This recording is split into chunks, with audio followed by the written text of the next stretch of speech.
eu acho que a gente pode pontuar aí essa história de Lula com Tarcísio de Freitas, governador de São Paulo, uma pessoa que tem feito uma grande privataria aqui no estado, tem sim feito toda uma movimentação política contra a classe dos professores. Não nos enganemos, eu não tenho nenhum apreço, nenhuma simpatia por Tarcísio de Freitas, nem tenho também pelo Alckmin, viu? Mas o Lula, no evento, mostrou o porquê de ser uma das figuras públicas mais carismáticas e aclamadas da nossa política.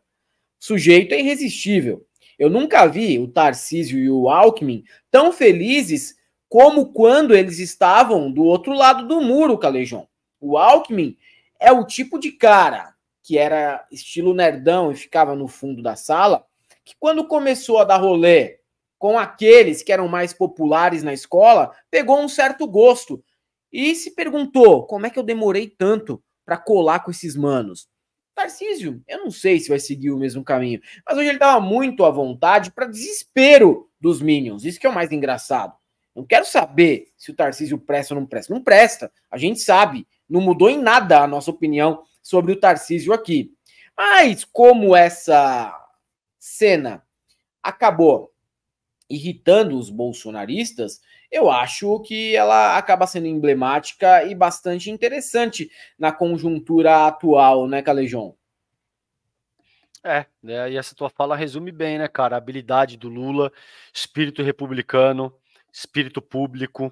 Você vê que essa é a arte da política, mano. Não tem muito, sabe? Por vezes a gente vê uma galera da esquerda do campo progressista reclamando que, porra, queria que fosse só comunista, tinha que ser só uma galera ali do nosso campo.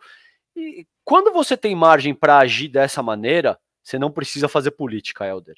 Se você tem margem, se você tem capital político o suficiente para agir de forma unilateral, para determinar aquilo que você quer, sem ter que compor com absolutamente ninguém, você não precisa fazer política, mano. Você mete marcha naquilo que você quer fazer, desce um decreto aí e acabou. Agora, rarissimamente, em qualquer república, em qualquer democracia moderna, isso acontece dessa maneira. O Lula é extremamente habilidoso nesse sentido, mano. O cara surge num movimento sindicalista, o novo sindicalismo, tendo que negociar com aquele tipo de abordagem que eu e você avaliamos aqui no canal semana passada, entendeu? Aquela parada lá que você publicou do Vale Refeição, o sindicato patronal dizendo que Vale Refeição não é para alimentar a classe trabalhadora, é só por uma questão de desembaraço fiscal e tal, né?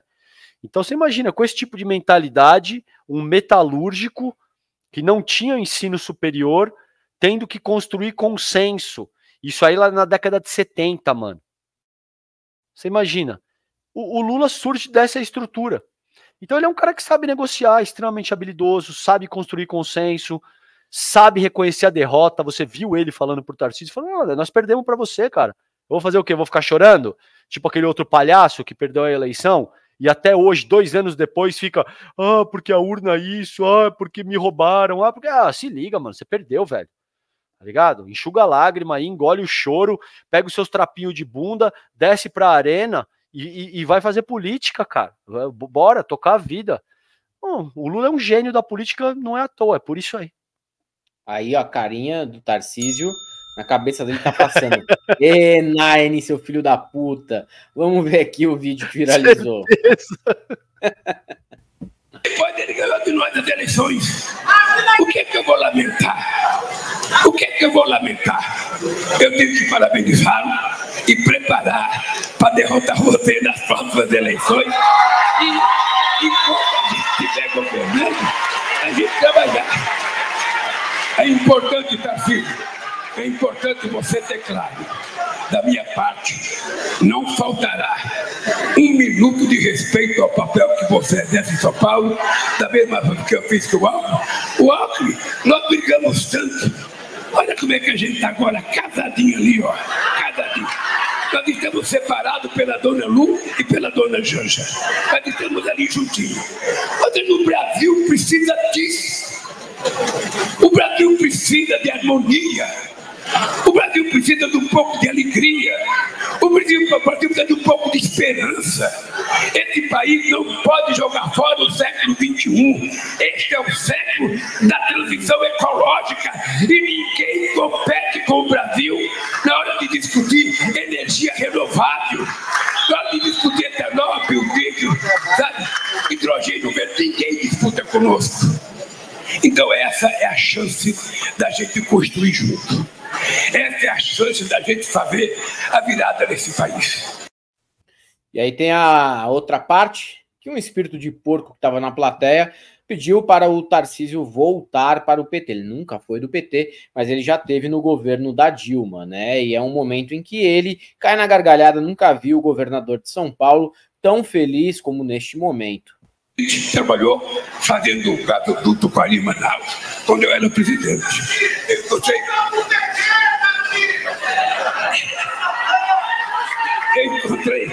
Eu encontrei com o Tarcísio em Quari, no meio da Amazônia, trabalhando no gasoduto. Depois o Tarcísio trabalhou com a Dilma Rousseff. Depois eu estranhei vendo ele trabalhar com o Bolsonaro, mas paciência, a gente trabalhou fazendo o gasoduto. Então, cara, acho que há um cara gritou, Helder? O que o cara gritou? Volta pro PT, Tarcísio. E aí o cara Lula grita na plateia, né? Okay. Grita na plateia, aí o Lula aproveita para falar, ele trabalhou com a Dilma, depois eu estranhei ele trabalhando com o Bolsonaro, mas tudo bem, deixa eu colocar de novo. Do Paris-Manaus, quando eu era presidente.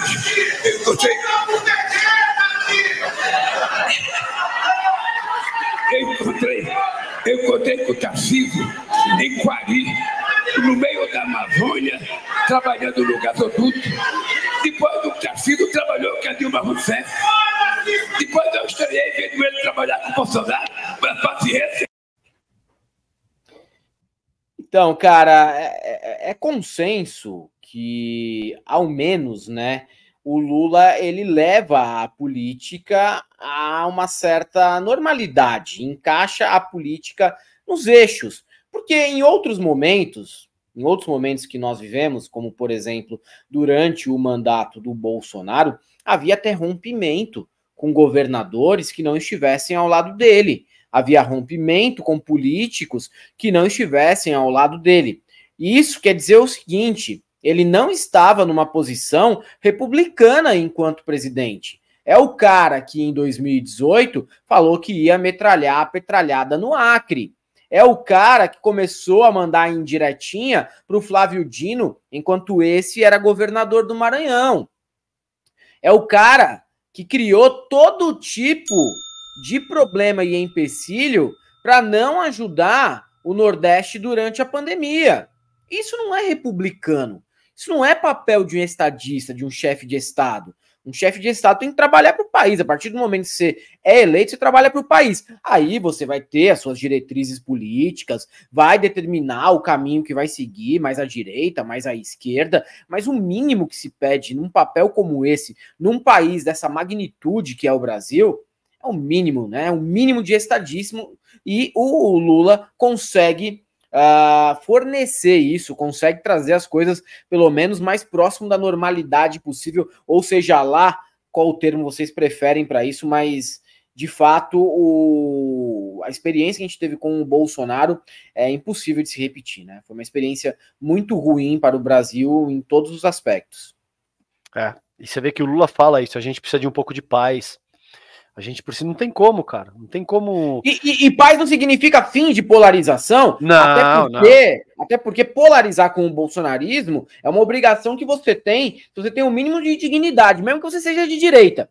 Concordo. É o mínimo de dignidade que você tem que ter, tá? Agora, tirando isso, né, cara, se polariza sem precisar criar motivos até para uma guerra, para um conflito, para gerar ali toda uma inflamação do seu séquito, para que eles cheguem às vias de fato, matem os outros nas ruas, como aconteceu mesmo, né, nos últimos anos. E por pouco não aconteceu mais, por pouco você não teve bomba explodindo em caminhão-tanque, em área federal durante o Natal e tal. Então é óbvio, na medida que você tem um presidente da República que utiliza o ódio como plataforma primária para fazer política, um cara que diz que vai fuzilar a petralhada, um cara que utiliza arroba para falar de quilombolas, um cara que diz que preferiria ver o próprio filho morto se o filho fosse gay, num acidente de carro. Um cara que ameaça mulheres fisicamente levantando a mão, dizendo que vai dar um tapa na cara de uma mulher. É óbvio que se esse cara é o presidente da República, o nível de violência, de animosidade, de armamento físico e psíquico da população vai explodir, cara. Vai ter esse tipo de coisa que a gente teve no Brasil, entende? E aí, você tem um cara como Lula, todos os defeitos do mundo, pode ser criticado, deve ser criticado, um monte de merda que pode ser apontado. Ninguém tá falando que o Lula é santo ou que ele seja um mito que a gente não pode criticar. Isso aí é coisa do bolsonarismo, entende? Agora, também é indiscutível, ao meu ver, Helder, duas coisas. O Lula é o cara que mais entregou até hoje, mano.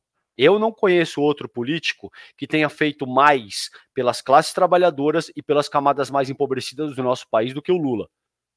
Se tiver em outro a cabeça, a gente pode discutir. Sem dúvida, o Lula é o cara que mais fez nesse sentido. E, aquilo que vai ao encontro da tua análise, ele tem uma postura legitimamente republicana. Ele é um cara que constrói consenso, ele é um cara que pede a paz, ele é um cara que estimula o desenvolvimento nacional de uma forma incisiva, tá reorganizando a nossa política industrial, reinseriu o Brasil junto à comunidade internacional no primeiro ano de governo, uma série de coisas, cara. Então, é isso, entendeu? O cara é o santo, o cara é imaculado, o caudilho, não tem nada disso, velho. O cara tá sujeito a todo tipo de equívoco e todo tipo de erro como qualquer ser humano. Agora, existe um universo de diferença entre uma figura de caráter nazifascistoide como o Bolsonaro, que só vomita ódio o tempo todo, e alguém como um Lula, que é um formulador e que ao longo da sua vida trabalhou para organizar um país menos desigual, menos violento e tal. Para mim é por aí, cara. Não, exatamente, né? Só de a gente não ter aquelas infantilidades, bravatas, tentativas de humor fracassado no cercadinho, já deixa o país um pouco com um ar mais respirável. Agora, todo o resto que o Bolsonaro provocou também enquanto presidente, a gente não pode ignorar, porque não foi pouco, a gente esqueceu até de algumas coisas que foram realizadas durante o governo passado, mas não foi pouco não, tá? Pro desmanche da República. Muito mais do que para afetar a democracia, eles queriam destruir a nossa república, o nosso republicanismo. Esse era o objetivo primário. A democracia vinha depois, mas o objetivo primário era destruir a República Brasileira, tal qual a gente conhece hoje, com todos os seus defeitos, com todos os seus percalços, mas eles tinham o objetivo de destruir, porque era um dos ensinamentos do Olavo, né? Primeiro você destrói, e a partir do momento que você tem a terra arrasada, você reconstrói. Como? Aí já é uma outra etapa. Nem ele sabia explicar como. Era uma outra etapa, mas era uma etapa do processo, né, de tomada de poder por meio da ideologia Olavo bolsonarista, que felizmente a gente conseguiu colocar pesos e contrafreios para que não se realizasse, né? Mas que ficou muito perto de acontecer, sim.